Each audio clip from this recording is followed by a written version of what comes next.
جب انسان مر جاتا ہے، جب انسان کے جسم عورت کے لیے اچھا شوہر بھی اللہ تعالیٰ کی نعمتوں میں سے ایک نعمت ہے، اور شوہر کے لیے اچھی عورت بھی اللہ کی نعمتوں میں سے ایک نعمت ہے۔ پھر حضور علیہ السلام نے میاں کو بیوی کے ساتھ، بیوی کو میاں کے ساتھ محبت کرنے کا درس دیا، پیار کرنے کا درس دیا۔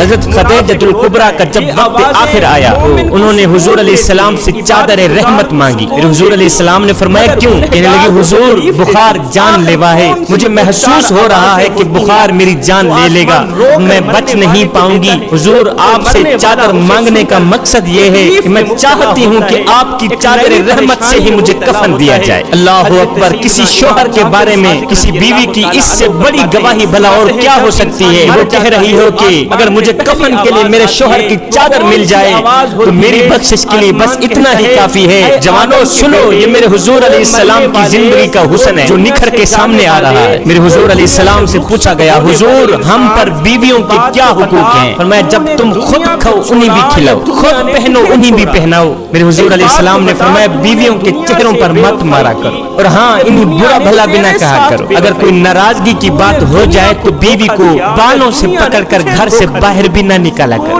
یہ بھی میرے معاشرے کا ایک گندا روگ بن گیا۔ ہم لاکھوں سنا دیں تو کوئی بات نہیں، اگر بیوی ایک بھی سنا دے تو ہماری زبان پر فوراً یہی جملہ آتا ہے کہ بکواس بند کر، اگر زیادہ بات کی تو پرچے ہاتھ میں پکڑا کر گیٹ سے باہر نکال دوں گا۔ نہ میاں نہ، جس خاتون کو میرے نبی نے خود عزت دی ہے، جس عورت کو میرے نبی نے خود عزت دی ہے، اس کی اگر عزت نہیں کر سکتا تو نہ کر، اس کو بے عزت تو نہ کر۔ ایک بزرگ کے پاس، اللہ والے کے پاس ایک شخص آیا، آ کر کہنے لگا حضرت میری بیوی کے اندر یہ ایک خامی ہے، اس خامی کی وجہ سے میری بیوی مجھے اچھی نہیں لگتی۔ بزرگ نے کہا کتنا عرصہ ہو گیا ہے شادی کو؟ کہا جی 10 سال ہو گئے ہیں۔ بزرگ کہنے لگا اچھا اس کے اندر ایک خامی ہے جس کی وجہ سے وہ تجھے اچھی نہیں لگتی؟ کہا جی۔ بزرگ نے کہا بھائی پھر مجھے بتایا جائے کہ تیرے گھر سے باہر نکلنے کے بعد تیرے بچوں کی دیکھ بھال کون کرتی؟ اس نے کہا جی میری بیوی کرتی۔ کہا تیرے کپڑے کون دھوتی؟ کہا جی میری بیوی دھوتی۔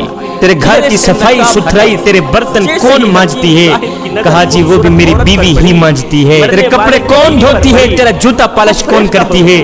کہا جی یہ سب کچھ میری بیوی ہی کرتی ہے۔ یہ سننے کے بعد بزرگ بولا بھائی افسوس کی بات ہے کہ اس کے اندر ہزاروں خوبیاں ہیں، ہزاروں، اگر ایک خامی تیرے سامنے آ بھی گئی ہے تو اس کی ہزاروں خوبیوں پر پانی پھیرتے ہوئے تجھے شرم نہیں آتی؟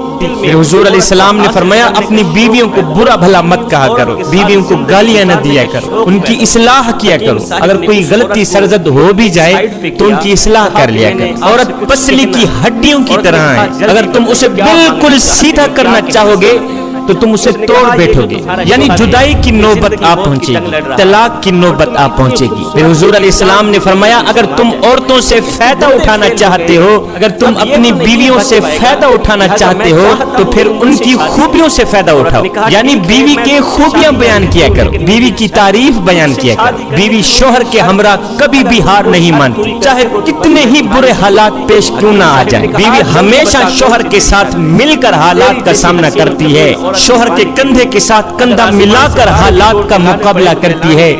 کبھی نہ ہارنے والی عورت کا ساتھ جب شوہر سے چھوٹ جاتا ہے تو کبھی نہ تھکنے والی عورت آخر تھک کر بیٹھ ہی جاتی ہے، ہار ہی جاتی ہے۔ حضور علیہ السلام نے فرمایا تمہاری بیوی میں اگر ایک برائی ہے تو دوسری اچھائی بھی ہے، اپنی بیوی کی اچھائی دیکھ کر بیوی کو معاف کر دیا۔ اچھا کون سی اچھائی ہے بیوی میں؟ پھر حضور علیہ السلام نے فرمایا کہ عورت شوہر کے ایمان کی حفاظت میں بہترین مددگار ہے، یہی عورت میں اچھائی ہے، ورنہ شوہر بیوی کے بغیر کسی گناہ میں مبتلا ہو کر ایمان کا نقصان کر دے، آخرت برباد ہو گئی نا۔ فرمایا اپنی ماں اور بیوی دونوں کو بے پناہ عزت دو، کیونکہ ایک تمہیں دنیا میں لائی ہے اور دوسری ساری دنیا چھوڑ کر تیرے پاس آئی ہے۔ بیوی کو عزت دو، بیوی کو عزت دو، اس لیے کہ پوری کائنات میں، پوری دنیا میں مرد کو اس کی بیوی سے بڑھ کر چاہنے والا اور کوئی نہیں ہوتا۔ اپنی بیوی کو کبھی بھی